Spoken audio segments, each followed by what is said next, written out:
इस वक्त स्टूडियोज़ में हमें ज्वाइन कर चुके हैं। दांत का दर्द अगर किसी के हो जाए ना तो मेरा ख्याल है 1 मिनट सुकून से बैठा नहीं जाता।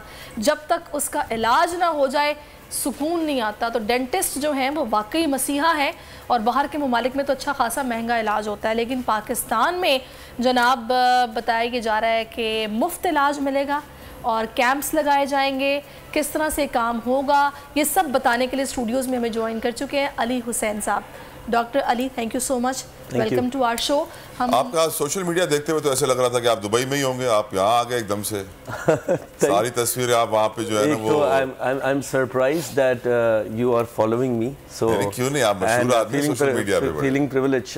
तला भाई आना तो था आज प्रेगनेंसी और डेंटल हेल्थ पे बात करने के लिए, लेकिन यह है कि बैठते ही मैंने टॉपिक चेंज करने का सोचा है। I was coming from a dental conference और सामान लेकर आ रहा था कैंप्स के लिए। गिलगित हुंसा में कैंप करने का प्लान है, पिछली साल हम लोगों ने चित्राल में किया था। माशाल्लाह। तो रात 2:30 बजे एक थकावट थी और सुबह क्लिनिक में पेशेंट्स थे। तो जब दुबई से पाकिस्तान पहुँचे हैं कराची में, अल्लाह का शुक्र अदा किया है कि अल्लाह ने हमें अपनी सरजमीन पे उतारा बाहिफाजत। और जैसे ही एयरपोर्ट पे पहुँचे तो मेरा एक बैग जिसमें तमाम डेंटल का सामान था वो लेट हो गया, और जिस काम के लिए मैं गया था वो वही बैग था।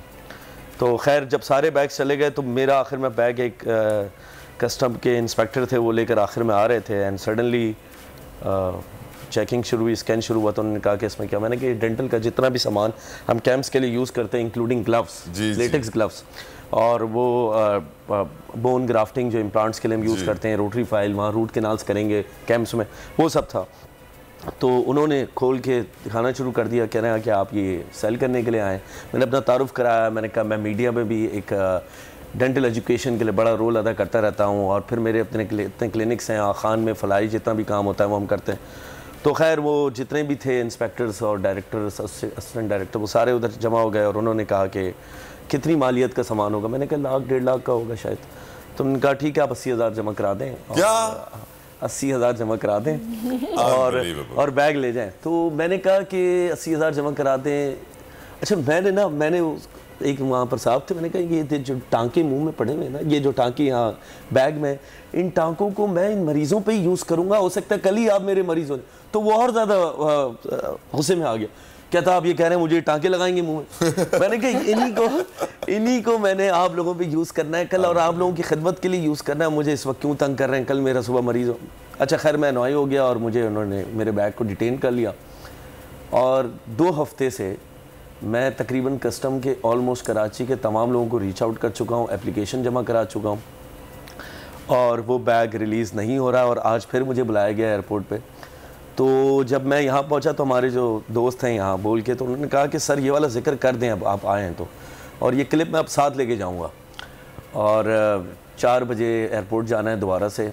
हम चलें अपील करते हैं एयरपोर्ट हुकाम से, आपके लिए कस्टम हुकाम से कि प्लीज़ प्लीज़ प्लीज़ जो ऐसे डॉक्टर्स हैं जो फ्री काम कर रहे हैं, फ्री कैंप्स लगा रहे हैं, लोगों को फ्री हेल्थ सर्विसेज प्रोवाइड कर रहे हैं, उनके साथ तो जुल्म ना करें। जिस बैग की टोटल मालियत 1.5 लाख रुपए है, उस पे 80,000 रुपए एयरपोर्ट पे मांग लेना जुल्म। तलहा के जो फलाही कामों के लिए, मतलब फलाही कार के लिए अद्वियात हैं, वो भी आप कह रहे हैं कि जनाब 1.5 लाख की अगर है तो उसमें से मतलब 70% पहले हमें पे करो जितने की हैं, तो फिर हम वो तुम्हें दे देते हैं। मतलब गरीबों का हक तो छोड़ दो भाई, अगर उतने ही पैसे आपने भी खा जाने हैं तो फिर उनको यही एयरपोर्ट पे सहरिश कोई वीआईपी मिनिस्टर गुजर रहा होता तो उसके प्रोटोकॉल में 50 लोग दुबई से 50 थैलियां बैग जिनके अंदर न जाने कितनी अच्छी दवाइयां होती, कितने अच्छे सिरप होते हैं, वो लेके निकल जाते, कोई पूछता नहीं। एक ऐड कर लूं इसमें चीज, जाते हुए क्योंकि मेरे मोस्टली एफआईए के जितने भी लोग हैं वो मेरे अच्छे पेशेंट्स हैं, तो जाते हुए उन्होंने मुझे, उनको कहीं से पता चल गया होगा, प्रोटोकॉल दिया था जाते हुए।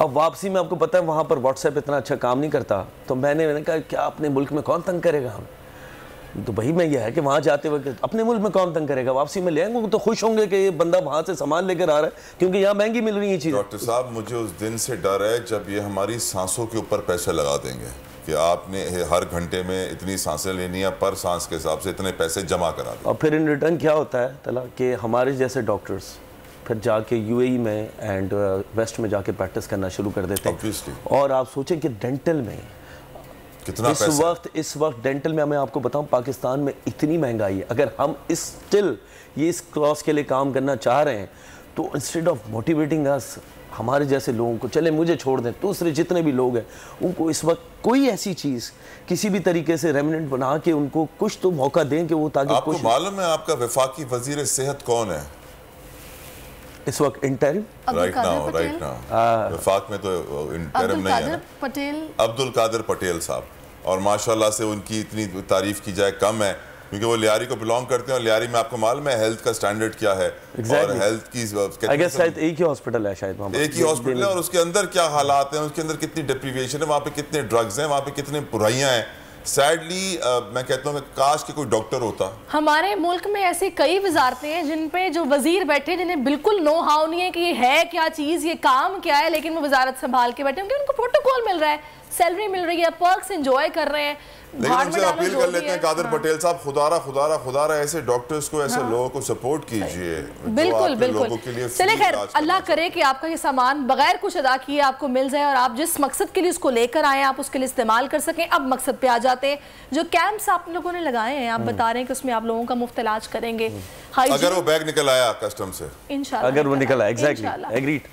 अच्छा, मुझे ये बताइएगा वैसे प्लान क्या आप लोग हाइजीन का ख्याल किस तरह रखते हैं? सुना है कैंप का प्लान ये है कि देखें, अभी हमने लास्ट ईयर चित्राल में किया था और बहुत सक्सेसफुल रहा था, तो उसी को फॉलो करते हुए मैंने जाने से पहले कुछ खान के लीडरशिप से मीटिंग की थी, क्योंकि उनके साथ कोलैबोरेट करके हम कैंप्स करते हैं। गिलगित हुंजा में उन्होंने काफ़ी वहाँ पर उनके इदारे मजबूत हैं, तो प्लान ये है कि इंशाल्लाह मई तक हमारा प्लान है कैंप करने का, जिसमें हम portable units, portable dental x-rays, portable units जो कि वहाँ पर अपने साथ कैरी करके लेके जाएंगे, जिसमें तमाम किस्म के हमारे पास इंस्ट्रूमेंट्स मौजूद होंगे, स्टरलाइजेशन मशीन पोर्टेबल होगी, और वहाँ पर डिफरेंट गांव में जाके जो कि लोग क्लिनिक्स में नहीं जा सकते, महंगाई की वजह से, रोड ख़राब होने की वजह से, सर्दी की वजह से, कोई भी और सिचुएशन में आप लोग हाइजीन का ख्याल कैसे रखते हो? क्योंकि मैंने ये सुना है, मैंने पहले भी आपसे पूछने लगी थी कि मैंने सुना है कि अगर इस चीज़ का ख्याल रखा जाए तो ख़ास तौर पे डेंटल इश्यूज़ को रिजॉल्व कराने वक्त आप लोगों को हेपेटाइटिस का डर होता है। देखिए, एक तो ये चीज़ मैं बता दूँ कि नॉर्दर्न एरियाज़ में, पाकिस्तान का एक नॉर्दर्न एरिया वाहिद ऐसा है जहाँ पर हेपेटाइटिस बी, सी और HIV की प्रेवलेंस कम है। अच्छा। उसकी काफ़ी वजूहत है। अच्छा, उसके साथ साथ हम अपने साथ B class sterilisation autoclave machine लेके जाएंगे, और उन्हीं सेंटर्स में जो वहाँ पर छोटे सेंटर्स हैं जहाँ पर इलेक्ट्रिसिटी मौजूद होगी, और हम ये स्टरलाइजेशन मशीन लेके जा सकते हैं और जहाँ पर अपना ये साइकिल पूरा कर सकते हैं। सामान साफ़ होने के बाद ही इंस्ट्रूमेंट्स पेशेंट्स के ऊपर यूज़ होंगे, इसके अलावा यूज़ नहीं होंगे। और इस कैंप का मकसद, वन ऑफ द जो प्राइम ऑब्जेक्टिव है वो यही है कि वहाँ पर जो नीम हकीम डॉक्टर्स हैं या फिर टेक्नीशियंस हैं, उनके पास ना जाया जाए और इस किस्म की अवेयरनेस दी जाए कि आपने ऑटोक्लेव से सामान निकले हुए ही अपने मुंह पे यूज़ करवाने हैं, अदरवाइज नहीं करवाने। दूसरा ये कि डेंटिस्ट्री बहुत ज़्यादा इग्नोर्ड है इन एरियाज़ में। हमारे एरियाज़ में तो अब लोग इसको एक नेक्स्ट लेवल पे ले गए, नेक्स्ट लेवल पे ले गए, इसको आप हॉलीवुड स्माइल की तरफ ले गए, पेशेंट्स हमारे पास आते हैं। अच्छा, मैं एक बार फिर से नाज़रीन को बता दूं, ये हॉलीवुड स्माइल बहुत सारे लोगों को नहीं पता कि किसको कहा जाता है।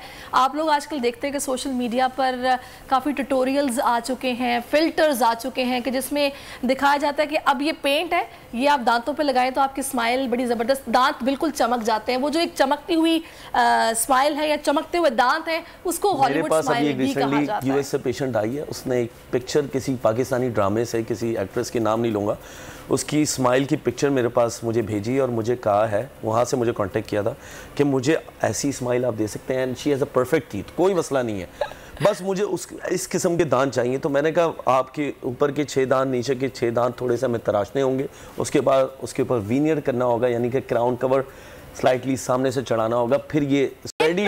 She said don't think about money, don't think about anything, I want this kind of teeth.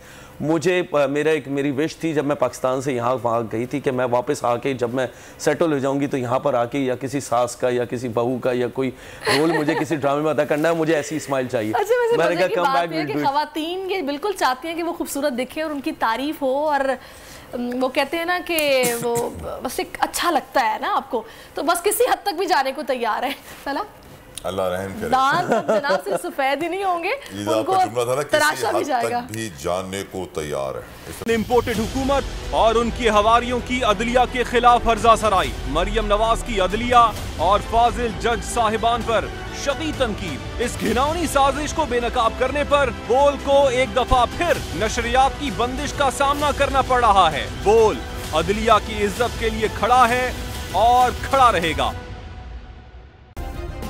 Subscribe करें और बेल दबाएं ताकि कोई खबर रह न जाए।